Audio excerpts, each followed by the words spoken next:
제가 예전에 제 그 후배 목사님 가운데 그 미국에서 이제 목회한 그 목사님이 있어요. 그래서 이분이 이제 LA 쪽에, LA 이제 북쪽에 가면은 글렌데일이라는 그런 도시가 있습니다. 그래서 그 교회 이름이, 섬겼던 교회 이름이 글렌데일 교회였어요. 근데 이제 나중에 이렇게 뭐 전화 통화를 하다 보니까 그 교회 이름을 바꿨다 그래요. 그래서 글렌데일 교회인데 드림 교회로 바꿨다 이렇게 이제 얘기를 하더라고요. 그래서 뭐 미국이니까 그냥 꿈의 교회를 그냥 드림 교회라고 했나 보다 이렇게 생각을 했는데, 나중에 설명을 들어보니까 단순히 그런 의미뿐만 아니라 우리가 하나님의 꿈을 이루어 드리는 교회에서 이루어 드린다. 그러니까 두 가지 의미가 있죠.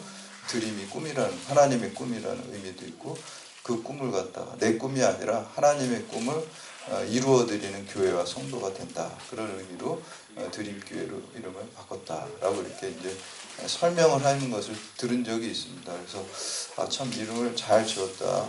꿈이라는 것도 있지만 우리가 그 하나님의 꿈을 갖다 이루어 드려야 되겠죠. 오늘 우리가 함께 읽은 그 본문 말씀은 우리가 사사기에서 가장 유명한 사사라고 할 수가 있습니다. 삼손에 관한, 탄생에 관한 그 이야기를 기록하고 있습니다. 이 삼손은 나면서부터 나실인이었어요. 오늘 말씀에 보면 나실인이라는 단어가 나오고 있죠. 이 나실인이라는 것은 구별된 사람, 이제 구분된 사람, 이렇게 그런 뜻이 있습니다. 그래서 세상으로부터 스스로를 구분하고 구별해서 하나님께 이제 드려진 사람이라는 그러한 뜻입니다. 그래서 어떻게 보면은 하나님께 드렸다는 게 뭐예요? 나실인이 하나님의 꿈을 이루어드리기 위해 존재하는 사람이잖아요. 저는 이제 모든 그리스도인이 이렇게 돼야 될 줄로 믿습니다. 내 꿈이 아니라 내 야망과 욕망을 이루어 가는 것이 내 인생의 목적이 아니라 하나님이 나를 향하신 뜻, 거기에 초점을 맞추고 그 꿈을, 하나님이 나에게 주신 꿈, 비전을 이루어드리는 그 나실인이 바로 모든 그리스도인의 사명인 줄 믿습니다. 또 우리가 이거를 많이 놓치고 살아요. 교회 다닌다 그러고 내가 그리스도인이라고 하고 또 신앙생활 한다고 하면서도 그리스도인이라는 거는 그리스도의 사람인데 그리스도의 사람이 아니라 그냥 내 뜻대로, 내 야망대로 사는 것을 볼 수가 있어요. 그래서 우리가 오늘 그 나실인으로 이제 구별돼서 태어난 이 삼손의 이야기를 통해서 우리 또한 오늘날 나실인으로서, 그리스도인으로서 참된 리얼 크리스찬이죠. 썬데이 크리스찬이 아니라 리얼 크리스찬으로 새롭게 결단하는 시간 되시기를 축복합니다.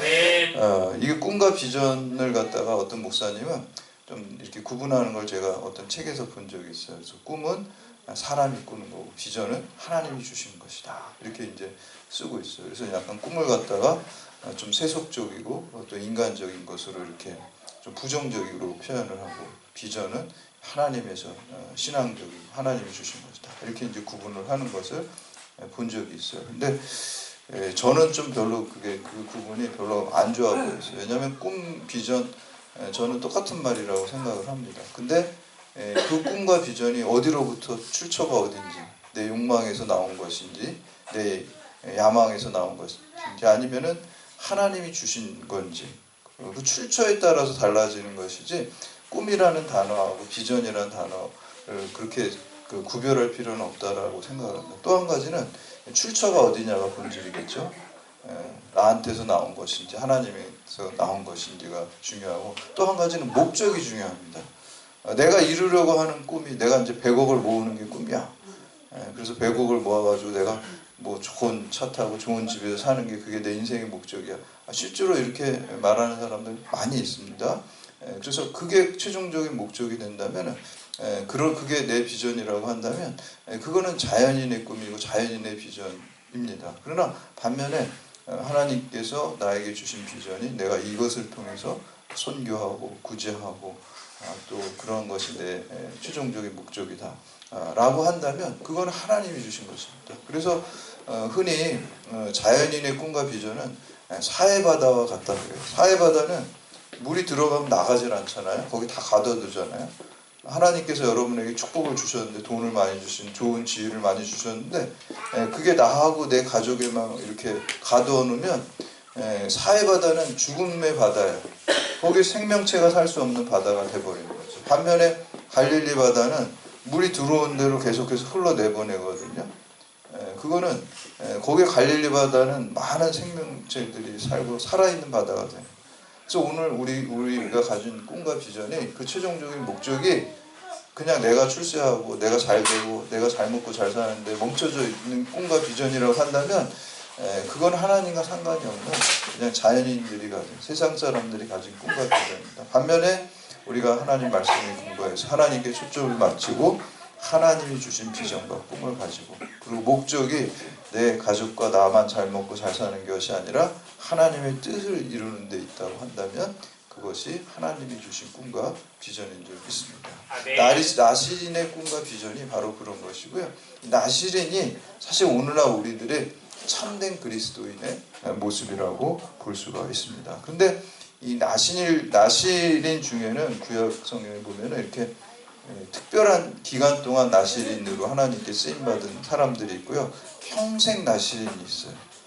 평생. 그래서 그 특정 기간 동안 임무가 마치면은 이제는 하나님의 일에 쓰임 안 받는 그런 사람도 있는데 평생 나시린의 대표적인 게 이제 사무엘 선지자가 그렇고요. 또 세례 요한도 그렇잖아요. 세례 요한도 나면서부터 그냥 사무엘도 그렇죠. 어머니 한나가 서원해가지고 나면서부터 하나님께 드려주고 세례 요한도 그 가브리엘 천사로 수태고지 받아가지고 나면서부터 하나님께 드려지고 죽을 때까지 평생 하나님께 바쳐진 사람으로 나시린으로 살았던 것입니다. 그래서 오늘 그리스도인들도 마찬가지. 여러분들이 뭐 특정 기간 올해만 뭐 내가 하나님께 쓰임 받는 게 아니에요. 우리가 그냥 주님 만나는 그날까지 평생 나신으로 하나님께 내 삶을 드려진 자로 사는 것이 가장 복된 삶인 줄 믿으시기를 바랍니다. 내 야망대로 사는 게 잘 사는 게 아니에요. 하나님의 뜻이 나의 삶 가운데 이루어지는 게 가장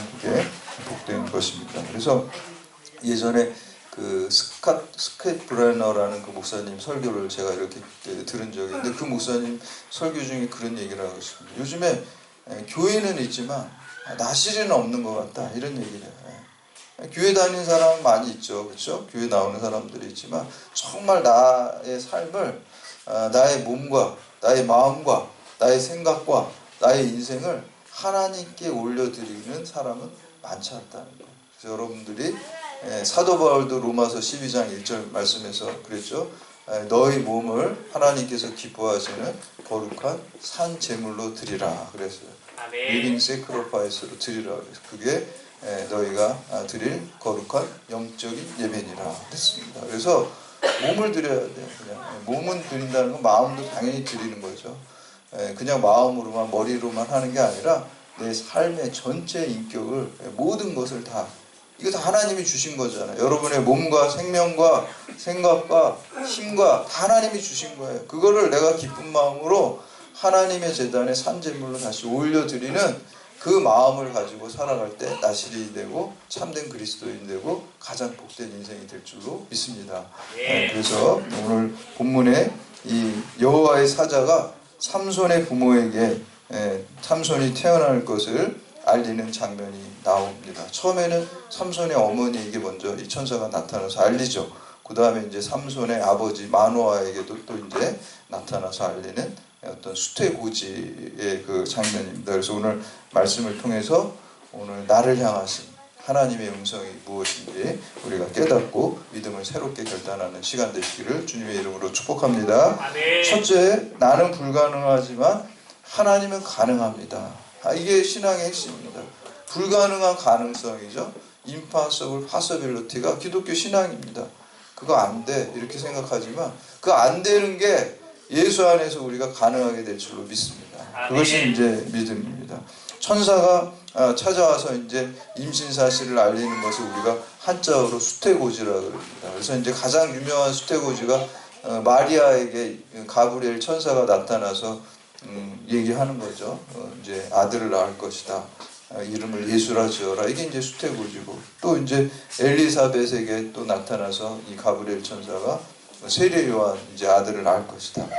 이렇게 이제 수태고지하는 게 나옵니다. 구약에서도 있습니다. 구약에서도 이 하갈의 아들 이스마엘, 그러니까 아브라함의 이제 첫 번째 아들이죠. 첩을 통해서 그 하갈에게도 하나님이 수태고지 하셨단 말이에요. 이름까지 하나님의 천사가 이스마엘이라고 지라고 이제 알려줬어요. 그리고 또 사라에게도 나타났죠. 세 명의 나그네처럼 이렇게 나타나가지고 그 이삭을 낳을 것이다라고 이제 수태고지하는 것을 볼 수가 있습니다. 그런데 구약이나 신약에 이 수태고지하는 그 사람들의 특징이 있어요. 첫 번째는 애기를 낳을 수가 없는 사람들이 낳는 거예요, 그렇죠? 마리아는 낳을 수는 있지만 낳아서는 안 되잖아요. 처녀가 애를 낳으면 안 되잖아요, 그렇죠? 그리고 다른 사람들은 태문이 닫혀 있는 사람들이에요. 태문이 닫혀 있는데 불가능한 상황에서 낳게 된다라는 거예요. 그리고 그 문을 태문을 열어주는 거예요. 여러분 인사에 문제 가지고 우리 경찰관들이 기도 많이 하죠. 근데 그 사람 찾아가서 뭐 이렇게 하는 거 뭐 그거 사실 별로 그렇게 크게 중요하지 않습니다. 사실은 뭐 전혀 하지 말라 그러면 미니멈만 하세요. 조금만 그냥 미니멈만 하세요.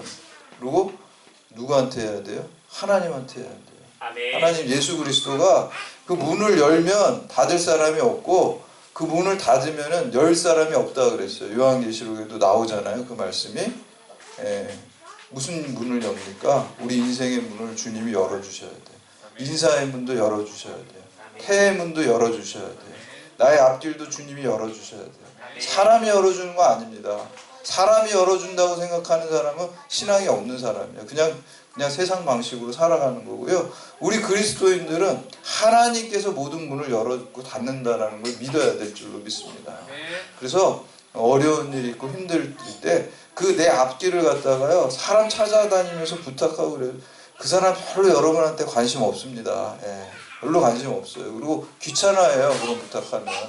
그러니까 사람 찾아다니지 말고 하나님한테 나아가서 간절히 눈물로 무릎 꿇고 기도할 때 하나님께서 인생의 모든 문들을 활짝 열어주실 줄 믿습니다. 아멘. 수태고지도 마찬가지예요. 태의 문이 다 닫히고 죽었는데 그 열어주셔요.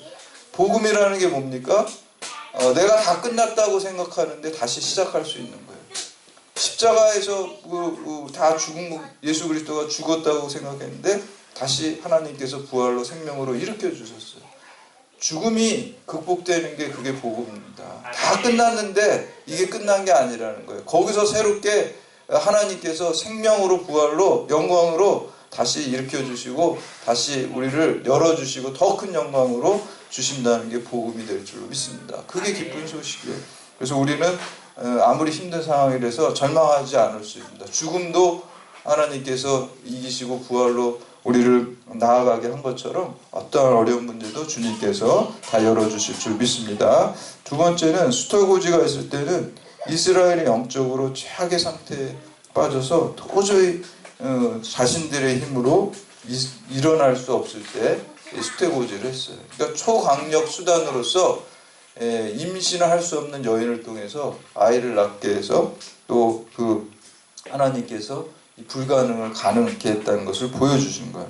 그리고 세 번째는 이 수태고지는 하나님의 능력으로 이스라엘 백성들을 구원하고자 하실 때 주셨어요. 그냥 주신 게 아니라 그 아이를 통해서 여러분의 문제를 이제 내가 해결해 주겠다 라는 의미로 그 수태고지를 하는 것을 볼 수가 있습니다. 그래서 너희는 아무 힘이 없어도 오직 나만 바라봐라. 내가 이 아이를 통해서 구원의 역사를 이루어 가겠다라는 거를 주실 때 수태고지를 주셨어요. 오늘날 우리는 그 수태고지를 받은 마리아를 통해서 태어난 예수 그리스도를 통해서 우리의 모든 문제를 해결하시고 구원해 주시기 위해서 주님께 주님의 어머니 마리아에게 천사가 수태고지 하신 줄 믿으시기를 바랍니다. 아멘. 우리가 주님을 통해서 구원받는 거예요. 아멘. 오늘 이스라엘 백성은 블레셋 족속의 압제를 당했을 때 수태고지를 통해서 태어난 삼손을 통해서 하나님이 구원하신 것을 볼 수가 있습니다. 바로 근데 사실 이 삼손은 원래 구약에서 예수 그리스도의 예표가 되었어야 하는 거예요. 삼손이라는 뜻이 이름의 의미가 태양이라는 뜻이거든요. 그러니까 태양처럼 우리를 환히 비추고 구원하는 역할을 삼손이 잘 해야 되는데 좀 하다가 말았어요. 우리가 이제 나중에 더 계속해서 알겠지만 그래서 이제 그 사명을 감당해야 될 줄로 보습니다. 그래서 믿음이라는 것은 우리가 첫 번째 오늘 말씀을 통해서 알 수 있는 것은 나는 불가능하지만 하나님께서 가능하게 하신다라는 것이 우리가 믿음입니다. 두 번째는 말씀의 은혜를 받는 것도 여러분 축복입니다. 오늘 이렇게 설교 말씀 듣다가 저 나한테 하나님 주님이 하신 말씀이야 라고 은혜 받으면 그것도 큰 축복이라는 거예요. 왜 그러냐면 오늘 그 영적으로 죽어있는 사람은 이렇게 하나님 말씀을 들어도 별로 은혜를 못 받아요. 그렇지만 여러분들이 말씀에 은혜 받는다는 것은 그것도 축복이에요. 그것도 영적으로 여러분들이 희망이 있고 살아있다는 증거입니다. 오늘 1절 말씀 함께 봉독합니다. 1절 시작. 이스라엘 자손이 다시 여호와의 목전에 악을 행함으로 여호와께서 그들을 40년 동안 블레셋 사람의 손에 넘겨주시니라. 아멘. 40년 동안 블레셋 사람들이 이스라엘 백성을 압제했다는 놀라운 일이죠. 40년이라면 한 세대가 지나가는 긴 세월이에요. 다른 때 같으면 그냥 몇 년 고통받으면 우리가 하나님께 죄를 져서 이런 고난을 받는구나, 압제를 받는구나, 눈물로 회개하고 하나님께 나아가야 되는데 40년 동안 안 나아갔다는 거예요. 그러니까 영적인 상태도 많이 죽어 있어요. 사사기의 역사는 4단계가 반복이 되잖아요. 이스라엘이 죄를 짓고 또 하나님이 그에 대해서 징계를 하고 또 이스라엘이 징계 가운데 회개를 하고 그 다음에 하나님께서 사사를 보내서 구원하시고 그 4단계 죄, 인간의 죄, 하나님의 징계, 인간의 회개, 또 하나님의 구원 이 4단계가 계속 이렇게 반복되는 게 이제 사사기의 역사인데 이 삼손이 태어난 시대에는 그게 안 돌아가요. 그러니까 고통을 당해도 너무 죽어 있으니까 영적인 게 회개해야 되는데 회개하고 구원으로 가야 되는데 그것도 안 가는 거예요. 그래서 하나님께서 삼손이라는 아주 특별 조치를 취해가지고 아주 그 가장 드라마틱한 사사잖아요, 삼손이. 그래서 아주 긴급하게 이스라엘 백성을 살리는 것을 볼 수가 있습니다. 마치 우리가 병원에 여러분들 응급실 가면은 막 아우성이잖아요. 막 소리 지르고 아프다 그러고 의사 선생님 나 먼저 봐주세요. 막 난리가 아니잖아요. 근데 그 소리 지르는 사람은 그래도 좀 괜찮은 사람이에요. 소리도 안 지르는 사람이 있어요. 의식도 없는 사람이 있어요. 그거는 더 심각한 사람이에요. 그렇죠? 소리도 못 질러. 아예 의식 자체가 없는 사람은 그 사람은 거의 그런 사람은 의사들이 어떻게 해요? 심폐소생술이라는 거 하잖아요. 막 전기 충격 줘가지고 막 아프면 아프다고 소리치고 나 좀 봐주세요 이렇게 해야지 되는데 이 사람은 의식이 없이 그냥 죽어가는 거예요. 더 심각한 사람. 그러니까 막 심폐소생술 해가지고 그냥 탕탕 하잖아요. 전기 충격 줘가지고. 이 삼손이 마치 이 전기 충격과 같은 그 역할을 한 사사입니다. 심폐소생술을 하는 거예요. 지금 이스라엘이 영적으로 다 죽어가고 블레셋에서 40년 압제를 하는데도 회개할 생각을 안 하는 거예요. 그래서 삼손을 통해서 하나님께서 역사하시는 것을 볼 수가 있습니다. 그래서 여러분들이 그냥 이렇게 평범한 주일날 목사님 설교 들으면서도 내가 은혜가 되고 내가 집에서 성경 말씀 읽으면서 큐티하면서도 은혜가 되면 그거는 큰 축복인 줄 믿으시기를 바랍니다. 마지막으로 세 번째, 자기 인생을 포기한 사람이 쓰임받고 축복받습니다. 제가 여기서 여러분 인생 포기하세요. 그러면 좋은 말인가요? 나쁜 말인가요? 나쁜 말이겠죠. 근데 가만히 생각해 보면은 그게 축복의 말인 줄 믿습니다. 내 제약된 자아가 주인이 돼서 사는 삶을 포기하라는 거예요. 그리고 누가 주인이 돼야 됩니까? 예수님이 내 인생의 주인이 돼야 돼요. 그럴 때 더 우리 인생이 가장 복된 삶이 될 줄로 믿습니다. 여러분들이 아무리 많이 공부하고 여러분들이 아무리 많이 돈이 많고 여러분들이 아무리 지위가 높고 권력이 있을지라도 여러분이 인생이 되는 삶의 결론은 뻔해요. 죽음과 사망입니다. 죄와 사망입니다. 아무리 높은 사람도 아무리 돈 많은 사람도. 그러나 여러분의 인생을 내가 포기하고 내 죄악된 인생을 포기하고 예수 생명으로 다시 태어나서 주인을 바꾸는 거예요.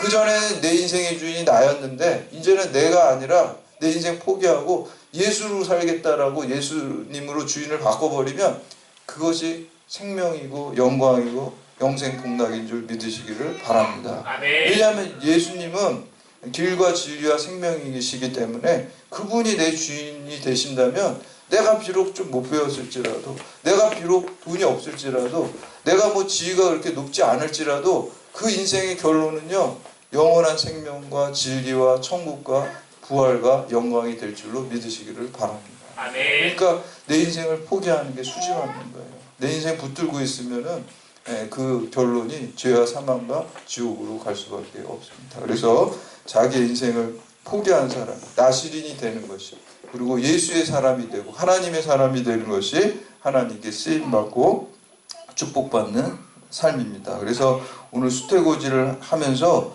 어떤 지시사항을 이제 내려주는 것을 나신으로서 지시사항을 내려줍니다. 우리 4절과 5절 말씀 함께 공독합니다. 4절 5절 시작. 그러므로 너는 삼과 포도주와 독주를 마시지 말며 어떤 부정한 것도 먹지 말지니라. 보라, 내가 임신하여 아들을 낳으리니 그의 머리 위에 삭도를 대지 말라. 이 아이는 태에서 나옴으로부터 하나님께 바쳐진 나시린이 됨이라. 그가 블레셋 사람의 손에서 이스라엘을 구원하기 시작하리라 하시니. 아멘. 이 나시린이라는 단어는 아까 구별됐다 이런 뜻이라 그래요. 바쳐졌다. 그러니까 구별돼서 하나님께 바쳐진 사람입니다. 우리 그리스도인들도 사실은 이 세상 가운데서 하나님께서, 주님께서 우리를 부르셔서 구별해서 우리가 하나님께 우리의 인생을 이렇게 바치는 그러한 나시린이 되는 것입니다. 그래서 이제 민수기 6장 1절에서 8절에 보면 이 나시린이 하지 말아야 될 것을 세 가지를 얘기를 하고 있어요. 처음에는 독주를 마시지 말라. 그리고 두 번째는 머리를 이제 깎지 말라. 삭도를 대지 말라. 그리고 세 번째는 시체를 만지지 말라. 뭐 사람의 시체건 뭐 동물의 시체건 갖다가 시체를 만지지 말라. 이런 것을 명령하는 것을 볼 수가 있습니다. 왜 독주를 마시지 말라 그럴까요? 이 나시린들은 하나님의 사람으로 구별되어 있기 때문에 우리가 독주를 마셔서 술에 취하면 어떻게 됩니까? 성령에 이끌려서 살아야 되는데 술에 이끌려서 살면 안 되는 거예요. 사실 이 나시린은 24시간 성령에 이끌릴 대기조예요. 24시간 대기하고 있어야 돼요. 그래서 성령이 임하셔가지고 쓸 때 그냥 써야 되는데 술에 내가 취해 있으면은 쓸 수가 없어요. 그렇죠? 우리 경찰대학에 와서 제가 학생들한테 제일 많이 질문받은 게 술, 담배 문제. 그거 하도 질문 많이 받아가지고 내가 어느 날은 녹음해가지고 이렇게 다 틀어주고 싶을 정도로. 근데 주초 문제는요, 사실은 이제 결론부터 말하면 그거는 신앙적인 문제라기보다도 어떤 건강의 문제고, 그리고 또 어떤 문화적인 문제, 보수적인 사전에 그렇게 나와 있어요. 근데 이제 물론 그것을 통해서 그 실족, 다른 사람을, 교회 다니는 사람을 실족시키면은 연자맷돌을 목에 메고 물에 빠져야 된다. 그래서 그런 것들이 있습니다. 그래서 바울이 고린도서에 보면은 우상에게 바친 그 음식을 먹어야 되냐 말아야 되냐 그 논쟁도 있었잖아요. 그게 바로 이제 술, 담배 문제로 이렇게 이어질 수 있는데, 신앙의 본질적인 것은 예수 그리스도를 통해서 우리가 구원을 얻는다. 이거는 다 일치해야 돼요. 그러나 그런 문화적인 기호적인 것은 좀 차이와 간용을 둘 수가 있어요. 내 신앙이 그게 안 되는 사람은 하지 마시고, 또 하는 사람 하더라도 그거는 또 그렇게 그걸 권면할 건 아니에요. 문화적인 우리 상황 속에서 우리가 지혜롭게 우상에게 바친 음식을 먹냐 먹지 마냐의 고린도 교회가 갈라졌는데, 그래서 멜데니우스라는 신학자가 그 정리를 하잖아요. 본질적인 것은 일치를, 그리고 비본질적인 것은 관용, 그리고 모든 것은 사랑으로 하라 그랬어요. 그렇죠? 본질적인 건 뭐야? 예수 그리스도로 구원받는 거는 다 일치해야 돼요. 그게 본질이죠. 그리고 뭐 주초 문제라든지 이런 것들은 사실 이렇게 비본질적인 그리고 모든 것을 사랑으로 연합하면서 해야 될 줄로 믿습니다. 그래서 우리가 오늘 그래서 이제 술 취하는 거가 문제에 있어서 특히 좋지 않은 것은 중독되는 거는 죄라고 말씀하고 있어요. 그리고 술 먹어서 실수하는 거 있죠. 뭐 폭력을 한다든지 그건 사실 죄입니다. 그냥 신교로 해서 조금 이렇게 하는 게 아니라 막 실수하는 사람, 중독되는 사람.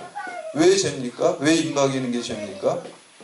우리는 하나님의 노예가 되고 주님의 노예가 되고 성령의 노예가 돼야 되는데, 중독된다는 거기에 노예가 되는 거예요. 술의 노예가 되고요, 또 담배의 노예가 되고요, 그리고 뭐 어떤 욕망의 노예가 되고요, 돈의 노예가 되고, 그러면 안 되는 거예요. 우리는 주님의 종이 되고 주님의 노예가 되고 성령의 노예가 돼서 거기에 끌려다녀야 되는데, 세상에 어떤 것에 임박이면 안 돼요. 그래서 이 독주를 피하라라고 이제 나시린 얘기하고 있습니다. 그래서 우리가 항상 자기 욕망을 포기하고 또 주님이 원하시는 길을 가는 것이 그것이 하나님의 뜻대로 나시린으로 또 리얼 크리스찬으로 살아가는 길을 믿으시기를 바랍니다. 아멘. 예전에 그 불안당이라는 그 설경구시 나오는 영화가 있어요. 근데 이게 죄수인데 설경구 뭐 이렇게 등치가 안 크잖아요. 조그만데 거기서 완전 자기가 막 대장처럼 막 그냥 등치 많은 사람들도 다 그냥 막 꼼짝 못하고 살아요. 거기서 그냥 자기가 이렇게 위세등등하게 아주 대장처럼 살더라고요. 그래서 누가 물어보니까 이렇게 등치도 작은데 어떻게 이렇게 사나 이렇게 하는데 비결을 얘기하는 거예요. 죽는 거 두려워하지 않으면 이렇게 될 수 있어. 그러니까 자기가 등치는 좋은데 자기는 뭐 안 돼봤자 죽은 끝이지. 그러니까 죽는 걸 별로 안 두려워하니까 이 큰 애들도 다 이길 수 있다는 거예요. 제일 무서운 사람이 뭐예요? 죽는 거 안 두려워하는 사람. 근데 저는 그리스도인들이 죽는 거 안 두려워하는 사람이 돼야 될 줄로 믿습니다. 아멘. 죽는 거 안 두려워하는 거예요. 그리고 육체를 죽이는 거 별로 안 두려워해요. 그러니까 초대교회 교인들이 순교한 거예요. 기쁨으로 그 길로 나아간 거예요. 누구만 두려워했어요? 우리의 몸과 영혼까지 능히 멸하시는 하나님만 두려워하면 되는 거예요. 아멘. 세상에 아무것도 두려워하죠. 세상에 뭐 이렇게 비굴하게 굽신거릴 필요가 없습니다. 하나님께만 엎드리면 되는 거예요. 그래서 죽음을 두려워하지 않는 그 그리스도인들은 주님께 내 인생을 다 올려드릴 때 아무것도 두려워하지 않고 마음의 평안과 샬롬이 있게 될 줄로 믿습니다. 아멘. 여러분 인생을 다 주님께 맡기세요. 여러분 책임져 여기서 조금 잘 되고 못 되고에 일비할 필요가 없습니다. 주님께서 우리 인생을 다 책임져 주실 줄 믿습니다. 아멘. 그래서 이 사도 바울도 바로 나시린으로서 또 리얼 크리스찬으로서 자기의 삶을 다 드렸어요. 그러면서 한 고백이 갈라디아서 2장 20절 말씀입니다. 내가 그리스도와 함께 십자가에 못 박혔나니 그런즉 이제는 내가 사는 것이 아니요 오직 내 안에 그리스도께서 사시는 것이라. 이제 내가 육체 가운데 사는 것은 나를 사랑하사 나를 위하여 자기 자신을 버리신 하나님의 아들을 믿는 믿음 안에서 사는 것이라. 아멘. 이게 자기 인생의 인생 포기 선언이에요. 사실은 이제 나는 죽었다는 거예요. 나는 죽고 예수로 산다. 내 인생을 그동안 내가 나의 어떤 세상적인 것들에 대해서 이렇게 초점을 맞추고 살았다고 한다면 이제 그거를 내려놓고 하나님께 하나님 저를 이 땅에 태어나기 시작하게 한 계획이 있으실 때 그게 무엇입니까? 그거 알려주세요. 제가 그거 순종하겠습니다. 그게 제일 좋은 길인 줄 저는 믿습니다. 라고 그 길을 따라가시기를 바랍니다. 그렇게 하나님께서 알려주시고 인도하시고 여러분을 사용하시고 축복하실 줄 믿습니다. 아멘. 내 뜻대로 살려고 하지 말고 하나님 뜻대로 살려고 할 때 우리가 쓰임받고 축복받게 됩니다. 아멘. 사랑하는 여러분, 그래서 우리가 교회만 다니는 교인이 아니라 나의 인생을 영원하신 하나님께 올려드리고 쓰임받고 축복받는 나시린으로 우리가 살아야 될 줄로 믿습니다. 아멘. 나의 제약된 계획을 포기하고 모든 인생을 하나님께 바친 가장 고귀하고 값진 인생을 살고 모든 욕망과 야망과 나의 꿈을 내려놓고 하나님의 꿈을 이루어 드리는 그러한 참된 나시린 또 그리스도인이 되어서 하늘 영광을 참여하시고 또 모든 영광 하나님께 올려드리는 가장 귀한 삶, 가장 복된 삶을 사시는 여러분들 다 되시기를 주님의 이름으로 축원합니다.